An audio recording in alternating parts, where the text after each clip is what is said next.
So Brad, we have this thing called a ski evaluation, a snowboard evaluation. Somebody call it a ski off or a board off. What exactly is this and why do we have it? So it's an opportunity for everybody to come out and basically ski with the patrol, but also so we can take a look at your skills and see, how are you competent skiing anywhere that we have on the mountain, okay? So, as we're working on the mountain, we often have to carry put bamboo, run sleds, carry drills, various different things. So you need to have competency skiing-wise. So it's not like I'm watching the Olympics and I need to see this perfect form. It's maybe a little bit more about functionality on the hill. Absolutely. Basically just being able to be a strong, competent skier, under control, under speed, maintain your speed in all variable conditions. We'll come out here sometimes in the morning, it'll be nice and groomed, but by 5 o'clock it can be, ankle deep mush mashed potato snow that's difficult to ski in. And if you don't have a good solid base to build off of, we can't really necessarily get you to the skill set that we need from a patrol perspective. Because patrol skiing is different than everyday skiing. It really is. So. Okay. And so that's why we have to do it. Yep.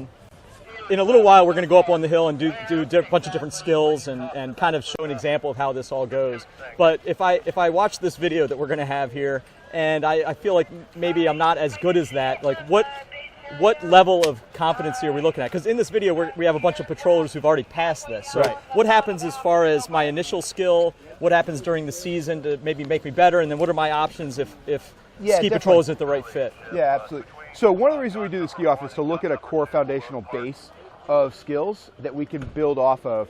So what happens is once you go through the ski off, once you go into doing what's called S&T training. And S&T training is ski and toboggan, and basically it is the next level, turning you into a patroller skier.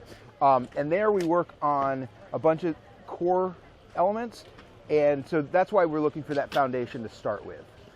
If you feel that you're not ready, kind of the best thing to do is talk with some of the instructors at the mountain. Some of the ski instructors, do a really good job of teaching those core foundational elements. And some of them are patrollers as well. Absolutely. So you might get lucky and get one that does both. Yep. So as I look behind us, we have a whole bunch of different kinds of terrain. We have the beginner's area over my left shoulder, intermediate over your right shoulder, and over the other peak here we have more expert terrain. Yep. So what levels are these evaluations being done on? Is everything like in the beginner area or? It really depends on what terrain we have open. We try to typically do it on the intermediate or expert terrain because we are looking for people that can competently ski in that terrain. What we'll do is we'll either set a course or we'll just use the side of a trail to do some skills. And we're going to do those skills up on the hill so you have some demo and have some example of what those are. Right. And then we'll just take some free skis. Okay. And the thing is, the evaluation, it should not be a stressful thing. Let's just have some fun, get out, no matter what, you're going to learn something about it, smile, be happy, have a good time.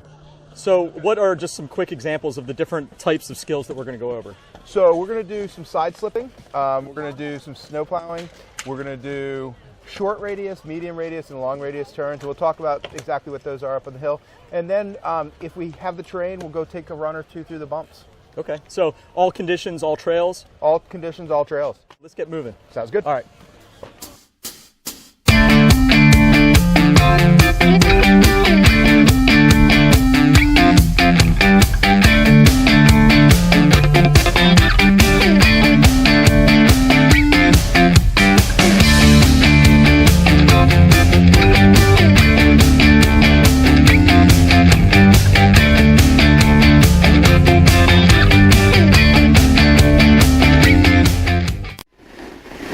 While performing the heel side on a snowboard, it's important to have your shoulders and hips facing down the hill. My knees are bent and I'm lifting my toes slightly to edge my board. Also, I'm keeping a safe, consistent speed through the entire run.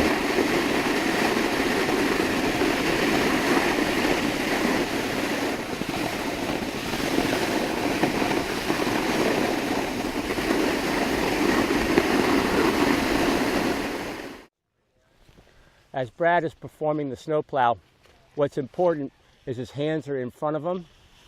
He's not using the rails on his skis. He has equal pressure right and left. and he has pressure on his shins, thereby creating the force pushing forward on the ski. In this demo, I'm going to perform a heel side, transition to toe side, transition back out of toe side to heel side, and then perform a falling leaf. Here we go.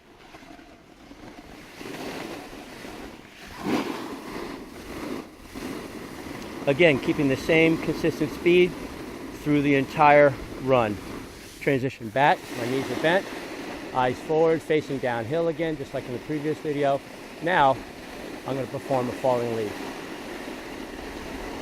Well, I'm going to cross the fall line, keeping the same consistent speed.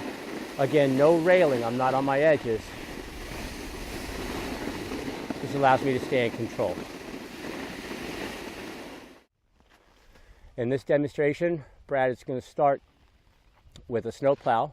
He's going to transition to side slip. Again, facing down the hill while he's performing the side slip. Knees are bent, evenly balanced between the toes and heels. Now he's performing a falling leaf where he's moving backwards a little bit and moving forwards. This allows him to brush any loose snow that might be in the way. In this demonstration, both skier and snowboarder will be performing a short radius turn. Describe quickly what a short radius turn is. It's a turn that's going to be shaped inside the width of these ski poles. What's important is your shape is going to look like two C's or an S, closed. You're going to finish these turns. It's not going to be an opened giant slalom turn. While Brad is performing this short radius turn, you can see that he's completing his turns all the way through. He has forward pressure on his bindings and he's balanced all the way through. Again, safe, consistent speed. What's important is when I'm performing these turns on a snowboard, is I'm finishing my turns, I'm equally balanced front foot to back foot. I'm going to try to imagine my back binding following my front binding through the turn.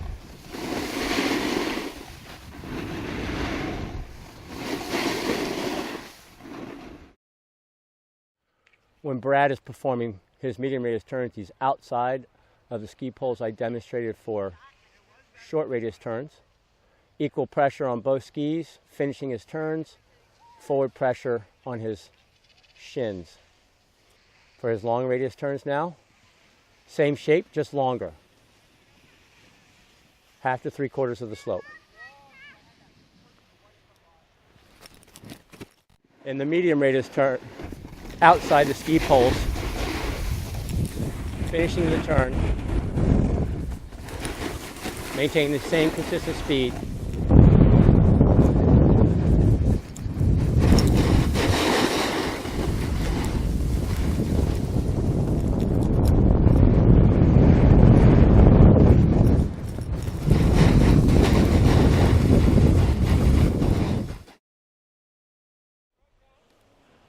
The participant will be asked to perform a kick turn on skis or a 180 on a snowboard with minimal movement down the slope.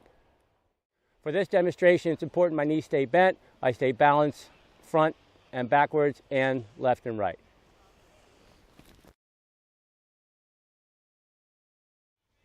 In this demonstration, for the kick turn, Aaron will put his poles behind him for balance. His downhill ski will be the first one to move.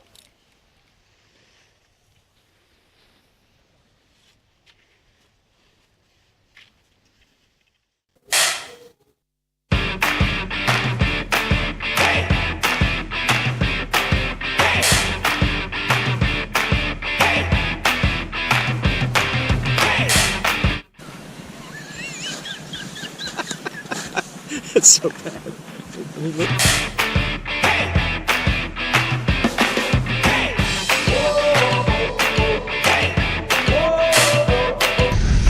Wait, where are you going in town?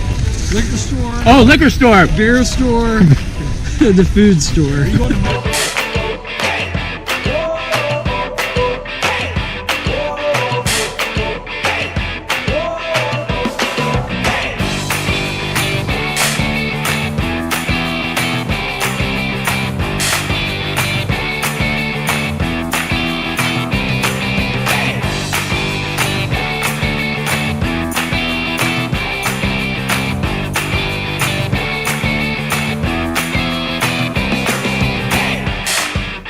Have fun editing this. It's all good.